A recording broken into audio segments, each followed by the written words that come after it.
Breaking news. Karimganj का नाम बदलने के विरोध में राज्यपाल को सौंपा गया ज्ञापन। आप देख रहे आमार आशा न्यूज।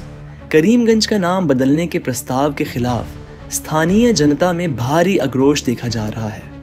आज श्रीभूमि जिले की अधिवक्ता हसीना रहमान चौधरी के नेतृत्व में बड़ी संख्या में स्थानीय नागरिकों ने इस फैसले के खिलाफ राज्यपाल को ज्ञापन सौंपा। ज्ञापन सौंपते समय हसीना रहमान चौधरी ने कहा, करीमगंज हमारे इतिहास, संस्कृति और पहचान का प्रतीक है। नाम बदलने का यह फैसला न केवल हमारी भावना को ठेस पहुंचाएगा बल्कि हमारे अस्तित्व पर भी सवाल खड़ा करेगा। स्थानीय नागरिकों ने अपने गुस्से और दुख को व्यक्त करते हुए कहा कि यह कदम इलाके की बहुलतावादी संस्कृति और इतिहास के साथ अन्याय होगा। जनता ने राज्यपाल से अपील की है कि वह इस फैसले पर पुनर्विचार करें और उनकी भावनाओं का सम्मान करते हुए इसे खारिज करें।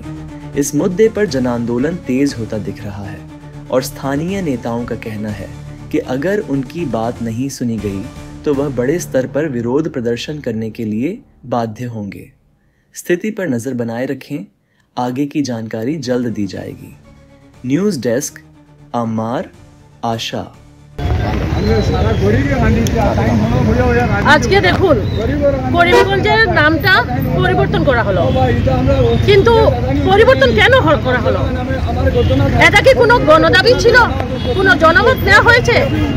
কাদের দাবি ছিল সেটা প্রকাশ্যে আনতে হবে। করিমগঞ্জ নিয়ে যে ফাটল ধরানো হয়েছে দুটো সম্প্রদায়ের মধ্যে, তা কিসের ইঙ্গিত বহন করছে? ক্যাবিনেট একটা সিদ্ধান্ত নিয়ে নিল, করিমগঞ্জের নাম পরিবর্তন হয়ে গেল।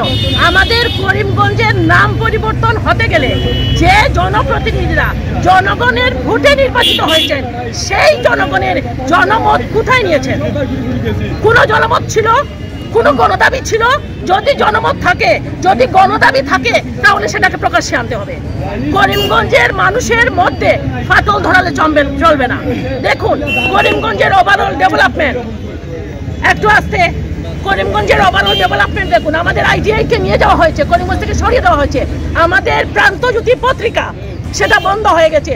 শ্রীভূমি পরিবর্তন হলে আমাদের প্রান্তজ্যোতি পত্রিকা আবার চালু হোক, আমাদের করিমগঞ্জে আইটিআই ফিরিয়ে দেওয়া হোক, আমাদের মেডিকেল কলেজ করিমগঞ্জে স্থাপিত করা হোক। কেন করা হচ্ছে? মানুষের মধ্যে বিভেদ সৃষ্টি করে কেন জনগণকে ভাইয়ে ভাইয়ে লাগিয়ে দেওয়া হচ্ছে? শ্রীভূমি হলে কি মানুষের পেটের খিদে বন্ধ হয়ে যাবে, না করিমগঞ্জ থাকলে বন্ধ হবে? তাহলে ঐতিহ্যপূর্ণ একটা নাম চেঞ্জ করার আগে কেন সেটা জনমত নেওয়া হলো না? কেন? কিসের ইঙ্গিত বহন করছে?